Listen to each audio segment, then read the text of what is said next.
Tingnan ng mabuti ang letrang Q. Ang letrang Q ay isang katinig. Ano ngang muli ang letrang Q? Magaling! Isa itong katinig.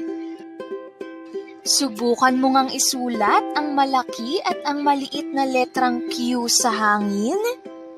Mahusay!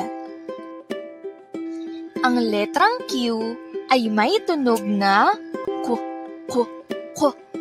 Ano ngang muli ang tunog ng letrang Q?